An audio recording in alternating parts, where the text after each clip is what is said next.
অবৈধ ভারতীয় অভিবাসীদের শেকল দিয়ে বেঁধে ও হাতকড়া পরিয়ে ফেরত পাঠানোর পর এবার ভারতের বিভিন্ন ট্রাভেল এজেন্সির মালিক ও কর্মকর্তাদের উপর ভিসা বিধিনিষেধ আরোপ করেছে ওয়াশিংটন।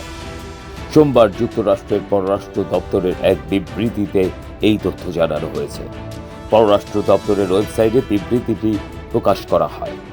পররাষ্ট্র দপ্তরের মুখপাত্র ট্যামি ব্রুস বিবৃতিতে জানিয়েছেন, ভারতে যুক্তরাষ্ট্রের মিশনগুলোর সংগ্রহ করা তথ্যের ভিত্তিতে বিভিন্ন ট্রাভেল এজেন্সি সংশ্লিষ্ট ব্যক্তিদের বিরুদ্ধে ভিসা নিষেধাজ্ঞা আরোপ করা হয়েছে। ট্যামি ব্রুস বলেন, বিদেশি পাচার চক্রকে দমনের লক্ষ্যে ট্রাভেল এজেন্সির মালিক, নির্বাহী ও জ্যেষ্ঠ কর্মকর্তাদের বিরুদ্ধে আমরা ভিসা বিধিনিষেধ আরোপ করতে থাকব। তবে কিভাবে ওই ট্রাভেল এজেন্সিগুলো অবৈধ অভিবাসনে সহায়তা করছে তা উল্লেখ এবং নাম পরিচয় প্রকাশ করেননি তিনি।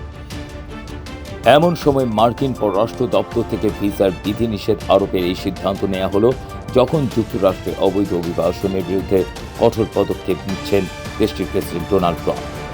দেশটি থেকে অবৈধ অভিবাসীদের বিতাড়িত করাও হচ্ছে। এর মধ্যে রয়েছে অবৈধ ভারতীয় অভিবাসীরাও। এক্স রিপোর্ট, বাংলার আওয়াজ।